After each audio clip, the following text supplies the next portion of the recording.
اعوذ باللہ من الشیطان الرجیم بسم اللہ الرحمن الرحیم۔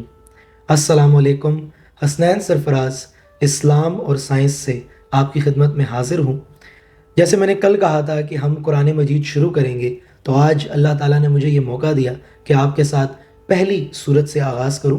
اچھا، ہماری ترتیب جو ہوگی وہ سورہ ناس سے ہوگی، ہم الٹا چلیں گے تاکہ چھوٹی چھوٹی صورتوں کو پہلے سمجھیں اور آل دا وے اپ سورہ فاتحہ پر آئیں گے۔ تو بات شروع کروں گا سورہ ناس سے۔ اس سے پہلے آپ کو بتاتا چلوں کہ جب بھی ہم کسی صورت کی بات کریں گے تو ہم 5 اسپیکٹس دیکھیں گے۔ سب سے پہلا شان نزول، کہ آیا یہ صورت نازل کیوں ہوئی، کیا وجوہات تھی، کن وجوہات کی بنیاد پہ اللہ تعالیٰ نے رسول اللہ صلی اللہ علیہ وسلم کو یہ صورت، یہ آیات وحی کی، پہلی چیز۔ دوسرا اس کا ترجمہ دیکھیں گے ایز اٹ از، جو مختلف علماء دین نے اس کا ترجمہ کیا ہوا ہے۔ تیسرا تفسیر دیکھیں گے کہ آیا اس کے اندر اس کی تشریح کیا ہے، اس کی ڈیٹیل کیا ہے، وہ کون سی ایسی باتیں ہیں جو ترجمے سے ثابت نہیں ہوتی یا سمجھ نہیں آتی، تو ان کی ڈیٹیل کو سمجھیں گے۔ شان نزول، ترجمہ، تفسیر۔ چوتھا اینگل ہوگا سائنسی اینگل، جو کہ یو ول بی امیزڈ، جو کہ میں چاہتا ہوں کہ ہونا چاہیے۔ یہ اینگل بہت کم ہے، تو سائنسی اعتبار سے دیکھیں گے کہ اللہ تعالیٰ ان میں فزیکل فینومیناز کی کیا بات کر رہے ہیں، وہ کون سی ایسی باتیں ہیں جو آج تک نہیں ہوئی، تو سائنٹیفک اپروچ ہوگی۔ اور پانچواں کنکلوژن، کہ آیا ان سب کو ملا کر ہم اس سے کیا سیکھتے ہیں۔ تو آغاز کرتے ہیں سورہ ناس سے۔ سورہ ناس آخری صورت ہے، 114ویں صورت، اور مکہ میں آئی مکی صورت ہے۔ یہ صورت کیوں نازل ہوئی؟ سب سے پہلے بات کرتے ہیں اس کے شان نزول پہ۔ کہا جاتا ہے کہ رسول اللہ صلی اللہ علیہ وسلم پر جادو کروایا گیا۔ ایک عورت تھی جس نے آپ صلی اللہ علیہ وسلم پر جادو کیا، اور آپ کی طبیعت بہت خراب رہنے لگی، آپ بیمار پڑ گئے، اور بہت ہی تکلیف دہ وقت تھا۔ اب ایسے وقت میں آپ کو دوا کے طور پہ، آپ کو شفا کے طور پہ اللہ تعالیٰ نے 2 صورتیں نازل کی۔ ایک سورہ فلق ہے اور ایک سورہ ناس ہے۔ جب فلق آئے گی تو فلق کا ذکر بھی کروں گا۔ سورہ ناس کے اندر اللہ تعالیٰ نے آپ کو وہ تمام توڑ بتائے جس کے ذریعے آپ اس جادو سے بچ سکتے ہیں۔ یہ واقعہ کچھ ہسٹری میں اس طرح ہے کہ آپ نے حضرت علی کو پھر باقاعدہ بھجوایا تھا اس جگہ پہ، اور آپ وہاں پر گئے تو دیکھا کہ اس عورت نے آپ کے بالوں سے، جو آپ کی کہتے ہیں کہ کنگھی تھی یا کسی چیز سے آپ کے بال چرائے تھے، اور اس کو 11 گریں باندھی تھی، اور اس کو ایک جار کے اندر یا ایک برتن کے اندر بند کیا تھا۔ تو پھر اس کو لایا گیا اور ایک ایک کر کے گرہ کھولی گئی، تو وہ 11 گروں کے مقابلے میں 11 آیتیں نازل ہوئی، جس میں آپ کی 6 جو ہیں سورہ ناس میں ہیں اور 5 سورہ فلق میں ہیں۔ تو یہ 11 آیتیں 11 گروہ کو کھولنے کے لیے آئی تھی۔ اس کی مختلف انٹرپریٹیشنز اور بھی ہیں، لیکن مینلی اس کا شان نزول یہ ہے۔ تو اسی لیے ان 2 صورتوں کو کہا جاتا ہے المعوذتین، یعنی کہ 2 چیزوں سے پناہ دینے والی۔ کون سی 2 چیزیں؟ سورہ ناس کے بارے میں آتا ہے کہ تمام اندر سے آنے والی آزمائشوں کے بارے میں، اور فلق تمام باہر سے آنے والی آزمائشیں۔ فلق یعنی کہ جو آسمانی آزمائشیں ہوتی ہیں اور شیطانی قوتیں ہوتی ہیں، وسوسے ہوتے ہیں، ان سے پناہ دیتی ہے۔ اور ناس جو اندر سے آنے والی چیزیں، یعنی کہ انسانوں سے اور حاسدین، اور آپ کے اس میں جنات آ گئے، نفس آ گیا۔ اس پہ ڈیٹیل میں بات کریں گے، لیکن اس وقت مقصد بتانے کا یہ تھا کہ شان نزول کیا بنا۔ رسول اللہ صلی اللہ علیہ وسلم پر جادو ہوا، اور جادو حق ہے۔ یہ ہے تو چیز گناہ، لیکن یعنی کہ حقیقت ہے۔ تو اس کا جو علاج ہے وہ یہی 2 صورتیں ہیں۔ جب رسول اللہ صلی اللہ علیہ وسلم نے وہ گریں کھولی تو ایک ایک کر کے گرہ کھولتے گئے اور اس پر ایک ایک آیت پڑھتے گئے۔ تو یہ 11 آیتیں آپ نے پڑھی 11 گروں پر، اور آپ کا جادو ٹوٹ گیا تھا۔ تو شان نزول کی بات ہو گئی، اب آتے ہیں ترجمے پہ۔ پہلے اس سے قرأت کرتے ہیں اور ساتھ ساتھ ترجمہ۔ قل اعوذ برب الناس، کہو میں پناہ مانگتا ہوں انسانوں کے رب کی، مالک الناس، انسانوں کے بادشاہ کی، الہ الناس، انسانوں کے معبود کی، من شر الوسواس الخناس، شر سے وسوسہ ڈالنے والے کے جو بار بار پلٹ کر آتا ہے، الذی یوسوس فی صدور الناس، جو وسوسے ڈالتا ہے انسانوں کے دلوں میں، من الجنت والناس، وہ جنات میں سے ہوں خواہ انسانوں میں سے۔ تو قرأت اور ترجمہ آپ کے ساتھ شیئر کر دیا۔ اب تفسیر میں جاتے ہیں اور ایک ایک لفظ کو سمجھتے ہیں۔ کل، اللہ نے کہا کل۔ کل کیوں کہا؟ کل سے مراد ہوتا ہے کہہ دیجئے۔ کل کے پیچھے ایک پورا فلسفہ ہے۔ فلسفی اور سائیکالوجی جب آپ پڑھتے ہیں تو آپ کو یہ اندازہ ہوتا ہے کہ انسان کے دماغ میں بہت سی چیزیں چل رہی ہوتی ہیں۔ اب جب میں تفسیر بیان کروں گا تو ساتھ ساتھ سائنسی پہلو بھی لے کے آؤں گا، کیونکہ یہی دو ایٹریبیوٹس کو ہم نے لے کے چلنا ہے۔ فلسفی یہ کہتی ہے کہ جب انسان کے دماغ میں تھاٹس ہوتے ہیں وہ اس کے ساتھ ہی دفن ہو جاتے ہیں اگر وہ ان کو ایکسپریس نہ کرے، اور انسان اپنے اسٹرانگ پوائنٹس تو ایکسپریس کرتا ہے، اپنے ویک پوائنٹس ایکسپریس نہیں کرتا، وہ ڈرتا ہے، اس میں انسیکیورٹیز ہوتی ہیں۔ تو ان چیزوں سے بچنے کے لیے اسے چاہیے کہ اپنا ویک پوائنٹ سامنے رکھے۔ سائیکالوجی کہتی ہے کہ انسان جب اپنے ویک پوائنٹس شو کرتا ہے، لوگوں کو بتاتا ہے، تو اس سے وہ اسٹرانگ ہوتا ہے ایونچولی، نہ کہ ویک ہوتا ہے، کیونکہ وہ پبلکلی اس کو اوپن کرتا ہے۔ اب اللہ تعالیٰ ہم سے کیا ایکسپیکٹ کر رہے ہیں اس صورت میں کہ مجھے جو ہے وہ پناہ چاہیے اللہ کی۔ کل اعوذ برب الناس، اے اللہ میں پناہ لیتا ہوں تیری، جو کہ تو جو ہے وہ رب ہے تمام جہانوں کا۔ یہ ڈائریکٹلی تو رسول اللہ کو کہا جا رہا ہے کہ کہہ دیجئے کہ میں پناہ لیتا ہوں اس رب کی جو تمام جہانوں کا پالنے والا ہے، لیکن ایکچوئل میں یہ ہم لوگوں کے لیے بھی ہے کہ کہو۔ تو کل کے پیچھے فلسفہ یہ ہے کہ اللہ نے کہا کہ تمہیں پناہ چاہیے، پہلے سے کہو، ڈکلیئر کرو۔ اللہ تو ہمارے دلوں کا حال جانتا ہے، ہم دعا کریں نہ کریں اللہ کو پتہ ہے ہمیں کیا حاجت ہے، لیکن اللہ چاہتا ہے کہ ہم اسے کہیں، کیونکہ جب ہم اپنا ویک پوائنٹ اللہ کو کہیں گے نا تو ہم نادم ہوں گے، ہم ہمبل ہوں گے، ہمارے اندر وہ ایٹیٹیوڈ آئے گا کہ اب ہم ایکسپیکٹ کر رہے ہیں، میں مدد ضرور کروں گا تم میری مخلوق ہو لیکن کہو۔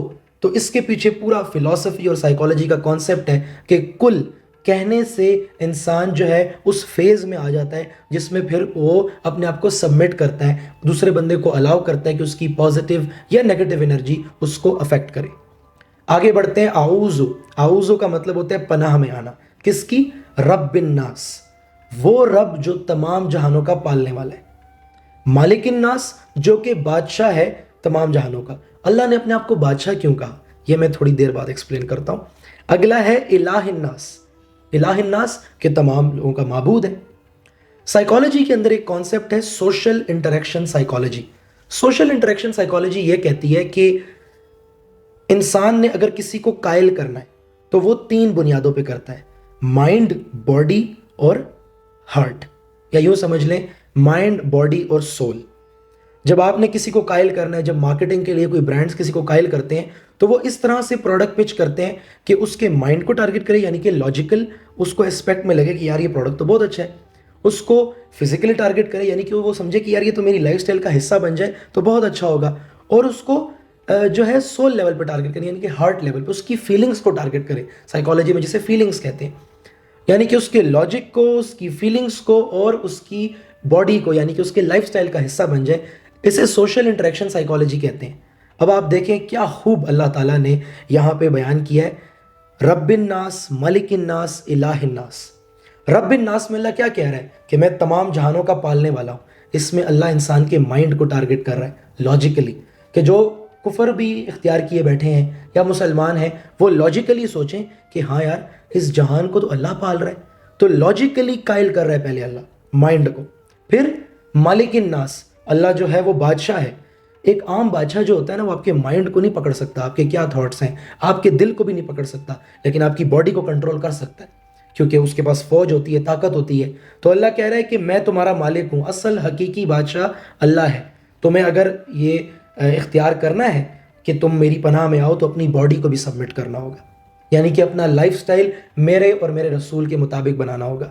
تو وہ ہوتا ہے مالک الناس کہ اس جسم پہ بھی اللہ کا اختیار۔ تو اللہ نے یہاں ذکر کرتے ہوئے یہ بتایا کہ اپنی باڈی کو بھی سبمٹ کرنا ہے۔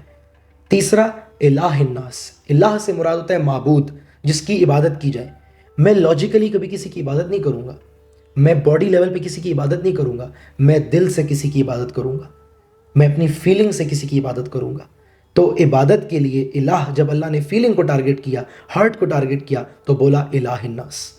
سبحان اللہ، سوشل انٹریکشن سائیکالوجی کا اس سے خوبصورت میں نے جو ہے وہ اگزامپل نہیں دیکھی کہ رب الناس، ملک الناس، الہ الناس کہہ کے اللہ نے مائنڈ، باڈی اور سول کو ٹارگٹ کیا ہے۔ ان تینوں کا جواب اللہ نے اگلی 3 آیتوں میں دیا ہے۔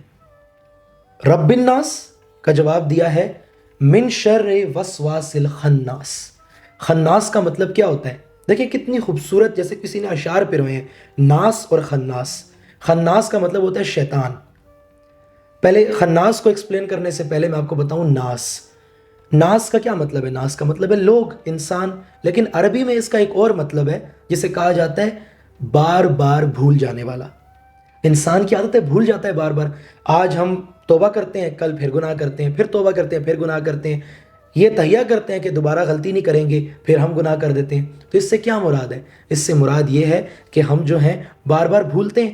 تو اللہ نے دیکھیں کتنی بار ناس بولا ہے، رب الناس، ملک الناس، الہ الناس اور من الجنت والناس، بار بار اللہ نے بول کے یاد دلایا، کیونکہ انسان بار بار بھول جاتا ہے۔ تو یہ بھی ایک اسپیکٹ ہے اس کا۔ اب آتے ہیں خناس پہ۔ خناس کہتے ہیں شیطان کو، اور اس شیطان کو جو بار بار آتا ہے وسوسے ڈالنے۔ کیا خوبصورت کمال ہے کہ ناس کا مطلب بار بار بھول جانے والا، خناس کا مطلب وہ شیطان جو بار بار وسوسے ڈالتا ہے۔ تو اللہ کو ہم یہ کہہ رہے ہیں کہ من شر الوسواس الخناس، اے اللہ مجھے اس شر سے، ان وسوسوں سے بچا جو خناس پیدا کرتا ہے، یعنی کہ جو بار بار آ کے پیدا کرتا ہے۔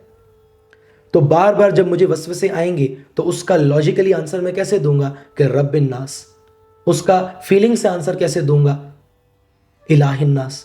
اس کا باڈی لیول پہ آنسر کیسے دوں گا؟ یعنی کہ گناہ کا مرتکب نہ ہوں، عمل ایسا غلط نہ کروں، تو میں بولوں گا ملک الناس۔ اگلی آیت ہے الذی یوسوس فی صدور الناس۔ اس میں اللہ تعالیٰ کیا فرماتے ہیں کہ جو وسوسے ڈالتا ہے انسانوں کے دلوں میں، جیسے میں نے پہلے بات کی کہ مائنڈ کو بھی ٹارگٹ کرتا ہے، باڈی کو بھی کرتا ہے اور ہارٹ کو بھی کرتا ہے۔ انسان کی سب سے زیادہ ونریبل جو چیز ہے نا، وہ اس کی فیلنگز ہے اور اس کا ہارٹ ہے۔ مائنڈ کو ٹارگٹ کرنے بیٹھے گا تو دماغ میں ایک بار لاجک بیٹھ جائے نا، پھر اس سے بار بار کوئی وسوسے نہیں ڈال سکتا۔ باڈی مشکل ہے اس کو روکنا، لیکن ایک بار بندہ تہیہ کر لے تو روکنا جو ہے شیطان کے لیے وہ ٹف ہے۔ لیکن فیلنگز ہر وقت ٹریگر ہو سکتی ہیں، فیلنگز چلتی ہی ایموشنز پہ ہیں، فیلنگز چلتی ہی آپ کی سائیکی پہ ہیں، تو وہ بار بار آتا ہے۔ اسی لیے اللہ کہہ رہا ہے کہ، اور دوبارہ ذکر کر رہے ہیں الذی یوسوس فی صدور الناس، اے اللہ میں ان وسوسوں سے بھی مجھے بچا کہ جو یہ میرے دلوں میں ڈالتا ہے، یعنی کہ میری فیلنگز کو ٹارگٹ کرتا ہے اور مجھے برے کاموں اور برے وسوسوں کی طرف لے کے جاتا ہے۔ اور آخر میں کہا من الجنت والناس، اور خواہ وہ جنوں میں سے ہو یا انسانوں میں سے ہو۔ جو خناس ہے نا، وہ صرف شیطان نہیں ہے، وہ انسان بھی ہو سکتا ہے، وہ جن بھی ہو سکتا ہے۔ ہمیں زیادہ تر وسوسوں میں انسان بھی ڈالتے ہیں۔ کتنے اچھے لوگوں کو لوگ برائی کی طرف گامزن کر دیتے ہیں اور لوگ گمراہ ہو جاتے ہیں۔ تو اس سے مراد ہے کہ من الجنت والناس، کہ جنوں کے اندر جو شیطان ہے، جس کو ہم سمجھتے ہیں کہ جو شیطان ہے، اور جو انسانوں کے اندر شیطان ہے، یعنی کہ جو شیطانی روپ اختیار کر کے کسی کو دین سے دور کر دیتے ہیں، کسی کو بد عمل کر دیتے ہیں، تو اے اللہ ان سے بھی بچا۔ تو میں نے آپ سے اس کا شان نزول ذکر کیا، آپ کے ساتھ ترجمہ، تفسیر، قرأت اور سائنسی پہلو آپ کو بتایا۔ سوشل انٹریکشن سائیکالوجی کی اس سے خوبصورت مثال مجھے نہیں ملتی، نہ دنیا میں نہ ہی ہمارے قرآن میں۔ بہت خوبصورت طریقے سے جو ہے ایکسپلین کیا ہے۔ پھر فلسفی کو ٹارگٹ کیا ہے کل کہہ کر، اور بھی مختلف سائنسز کو ٹارگٹ کیا گیا ہے، لیکن میرے خیال سے پینیکل یہی تھا کہ انسان کو جو اندر سے آنے والی مسائل ہیں ان سے انسان کو بچنا ہے۔ تو آخر میں کنکلوڈ کروں گا اپنی بات کو، اسلام اور سائنس کے اس پہلو کو دیکھتے ہوئے انسان کو بچنا ہے، انسان کو پناہ لینی ہے اگر اللہ تعالیٰ کی، تو شیطان سے، خناس سے بچنا ہوگا۔ اور میں سمجھتا ہوں کہ اپنے آپ کو سبمٹ کرنا ہوگا اللہ تعالیٰ پہ۔ اپنی بات کا اختتام ایک کوٹ پہ کروں گا کہ if you know that you don't know, if you know that you don't know, there are better chances of learning۔ جب آپ یہ جانتے ہیں کہ آپ نہیں جانتے، تب بہتر طریقے سے آپ سیکھ سکتے ہیں۔ ہمارا یہ ایمان ہونا چاہیے کہ ہم ہر چیز پہ اختیار نہیں رکھتے۔ ہمیں ڈر ہے انسانوں کے شر سے، ہمیں ڈر ہے خناس کے شر سے، شیطان کے شر سے، جنات کے شر سے، وسوسوں سے۔ اس کے لیے ہمیں کل کہنا ہوگا اور اللہ کو اپنے آپ کو سبمٹ کرنا ہوگا۔